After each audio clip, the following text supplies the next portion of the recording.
Okay, so one last question as we sort of wrap things up. Um, do you have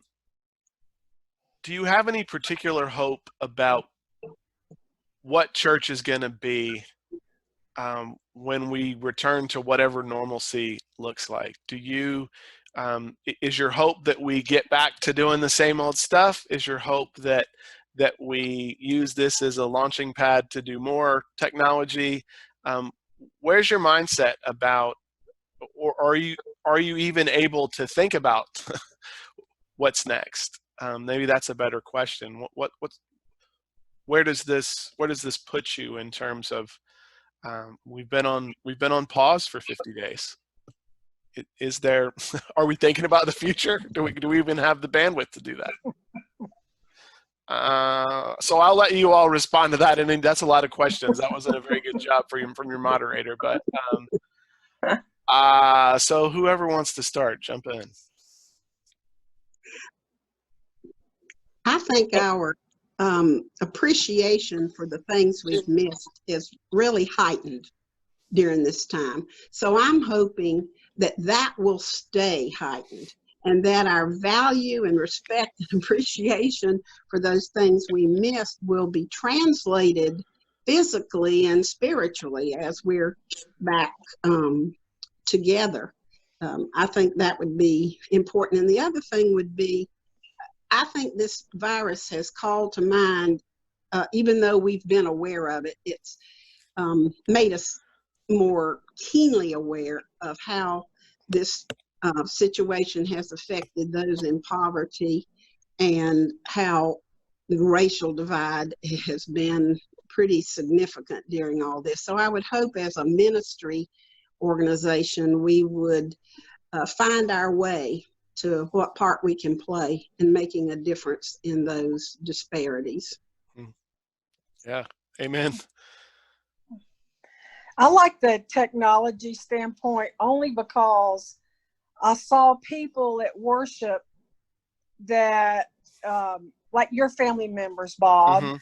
and other people's family members that maybe watch it on Facebook or maybe don't. But I just think any opportunity we have to share the good things that are going on at Sardis,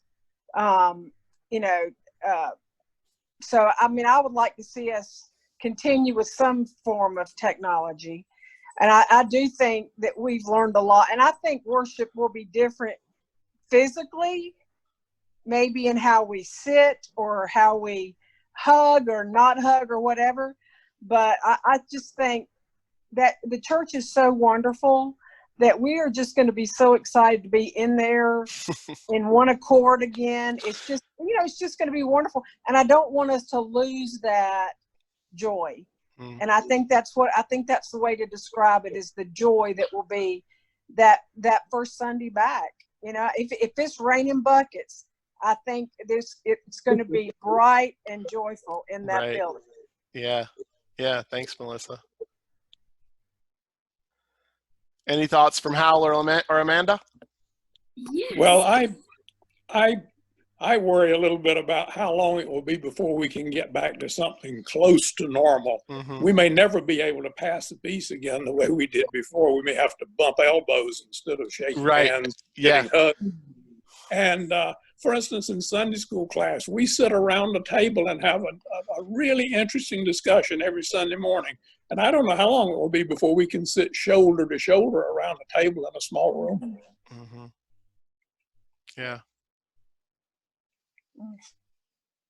I was thinking from the perspective of working with so many people in hospice, that for many of my patients, they said that they're actually more able to access church more right now than they ever have, or that they have in the past couple of years, because other churches might be Facebook streaming now, or things that they hadn't before. We were doing that, and that was an awesome thing to have that platform there.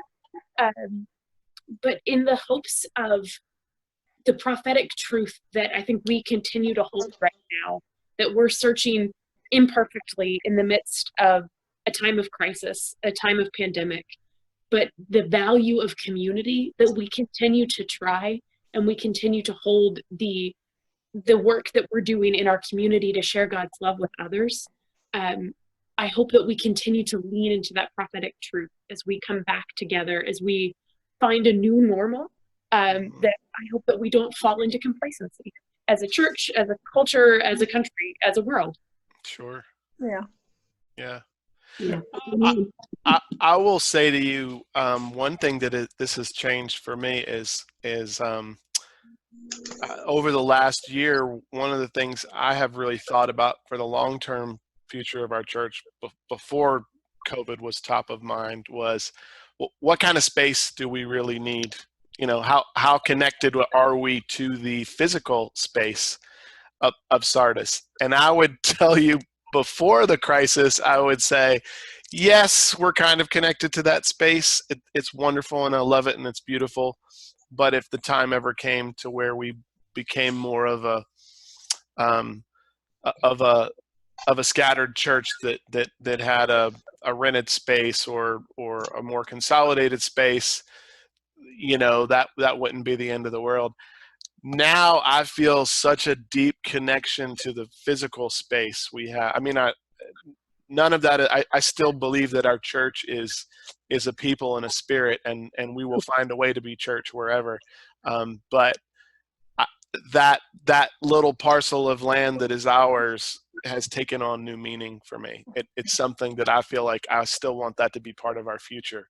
Now, maybe we use that in a significantly different way, but I think you mentioned, Susan, the simplicity of the sanctuary and the peacefulness of the grounds. Like, that's not something I want to give up. That's something I'm anxious to still have with us. Yeah. Yeah. Yeah.